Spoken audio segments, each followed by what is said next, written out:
저 집에서도 양말 신고 있을 때보다 이렇게 맨발로 편안하게 있을 때 훨씬 가볍고 시원한데요. 어떤 때는 좀 밖에서도 신발을 벗고 다니고 싶다, 벗고 싶다 이런 생각이 들더라고요. 네, 저도 뭐 해본 적은 없지만 정말 그런 마음 들 때가 많은데 실제로 그런 사람들이 있죠. 가끔 산에 가보면은 마주치게 되는데 그렇다고 아무 데서나 발 벗고 걷긴 좀 조심스럽고 그래서 요즘 맨발 도보길이 조성된 곳들이 많습니다. 기현정 기자 나왔는데요. 네, 자 맨발 걷기가 좋은 과학적 이유가 또 있다면서요? 네, 맨발로 걸으면 자연스럽게 발바닥 전체가 지면에 닿게 되기 때문에 혈액순환에 좋다고 합니다. 특히 발이 아치발이 되면서 발의 앞쪽과 뒤쪽에 균등하게 체중이 실리기 때문에 무릎이나 허리 등의 부담도 적다고 합니다. 자연과 더불어 신선한 공기를 마시며 발바닥을 자극해주는 맨발 걷기의 효능과 올바른 방법을 알아봤습니다. 태어나 처음 걸음마를 배운 이후로 우리는 매일 신발을 신고 살아갑니다. 하지만 여기 신발을 벗어버린 사람들이 모였는데요. 아주 특별한 걷기를 체험할 수 있는 곳, 대전시 개족산에 위치한 황토길 맨발공원입니다. 몸에 좋은 황토가 13km나 깔려 있어 많은 사람이 이용하고 있다는데요.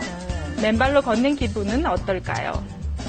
처음에는 걱정했는데 전혀 아프고 그러진 않아요. 땀의 기운을 받는 느낌이에요. 자연하고 한 몸이 되는 것 같아가지고 너무 시원하고 좋아요. 몸 전체가 혈액순환이 되는 거예요. 맨발로 걷게 되면 자연스레 발바닥 전체를 지압하는 효과를 거둘 수 있는데요. 혈액순환을 도와 신진대사를 촉진하고 발바닥 전체와 다리 근육을 많이 사용하게 되어 운동 효과가 크다고 합니다. 맨발로 걷게 되면 뒤꿈치에서 앞꿈치로 디디게 되는 그런 패턴들이 좋아지게 됩니다.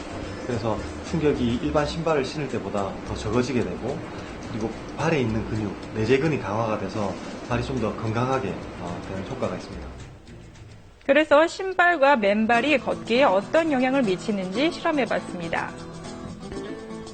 족지압 검사라고 해서요. 이제 서 있을 때랑 걸었을 때 발의 압력과 발의 아치 형태가 얼만큼 잘 드러나는지 볼 수 있는 검사라고 하겠습니다. 먼저 굽이 높은 하이힐과 평평한 플랫슈즈를 비교해봤는데요.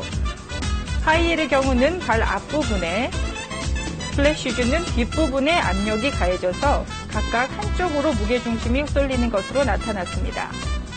그렇다면 운동화는 어떨까요? 체중이 앞뒤로 고르게 실리지만 아치는 형성되지 않아서 마치 평발과 비슷한 형태를 보이는데요.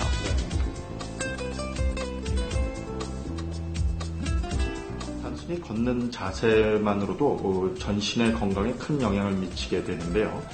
특히 맨발로 걸었을 때는 가장 이상적이라고 하는 아치관, 즉 앞쪽과 뒤쪽에 균등하게 체중이 실리는 발의 형태를 취하기 때문에 무릎이나 허리 또 엉치관절인 고관절에 가장 힘을 적게 균등하게 또 주는 이상적인 형태가 되겠습니다. 맨발 걷기의 효능을 실제로 체험한 한 사람이 있습니다. 올해 62살의 안병성 원장은 2번의 암 수술을 받았다고 하는데요.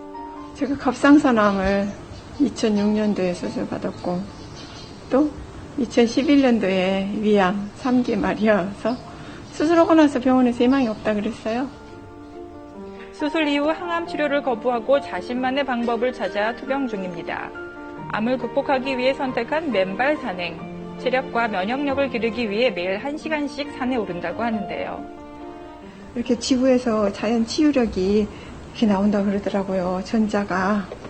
그 전자가 우리 몸에 들어와서 이 염증을 없애는데요. 그러니 뭐 지구에서 공짜로 나오는 거 그 치유력 혜택을 받으려고 그렇게 한 거죠. 수술한 지 2년이 지났지만 아직도 진료를 보며 활발한 사회 활동을 하고 있다고 합니다. 건강에 좋다는 맨발 걷기, 그렇다면 맨발로 걷는 방법이 따로 있을까요? 지금 일반적으로 맨발 걷기를 할 때는 가장 중요한 거는 종아리 근육하고 이제 발바닥에 있는 근육들에 대한 스트레칭을 어떤 식으로 해주느냐가 가장 중요한데, 다리를 뒤로 빼 뒤꿈치가 지면에 완전히 닿은 상태에서 무릎을 펴고 골반을 앞으로 최대한 밀어줍니다. 그 상태에서 무릎을 구부려 종아리와 발바닥의 근육을 강화시켜주는데요. 걸을 때는 자연스럽게 발을 내디디면 됩니다. 일단 신발을 신을 때는 뒤꿈치를 보호해줄 수 있는 그런 쿠션 재가 같이 작용이 있기 때문에 뒤꿈치에서는 크게 무리가 없습니다. 신발을 벗고 걷게 되면은 그 뒤꿈치에 닿는 그런 중력이라든지 지면 반발력이 그대로 전달이 되기 때문에 발바닥에 지면이 닿을 때 가장 자연스럽게 올려놓는 듯한 느낌으로 걷는 것이 가장 직접 중요합니다. 걸어보시면서 보면 좋겠어요. 맨발로 달릴 때는 보폭과 착지법이 다릅니다. 보폭을 짧게 해서 몸의 무게중심과 지면이 90도 각도를 이루게 해야 하고요. 뒤꿈치가 아닌 발 앞부분으로 착지해야 합니다.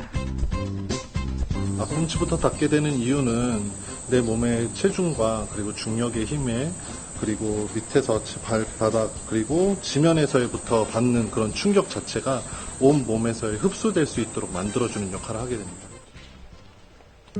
요즘은 공원에서도 맨발 지압기를 많이 볼 수 있는데요. 이런 공원을 이용하거나 가까운 학교 운동장에서도 조금만 주의한다면 맨발 걷기를 할 수 있습니다. 처음 시작할 때는 약 6주 정도의 시간을 두고 점차적으로 걷는 강도나 빈도를 높이는 것들이 좋을 거로 생각이 듭니다. 당뇨가 있거나 아니면 발의 변형이 원래부터 있던 사람들은 이렇게 맨발 보행을 하게 되면 발에 상처가 생기거나 아니면 궤양 같은 것들이 생길 수 있기 때문에 특별히 주의를 요합니다.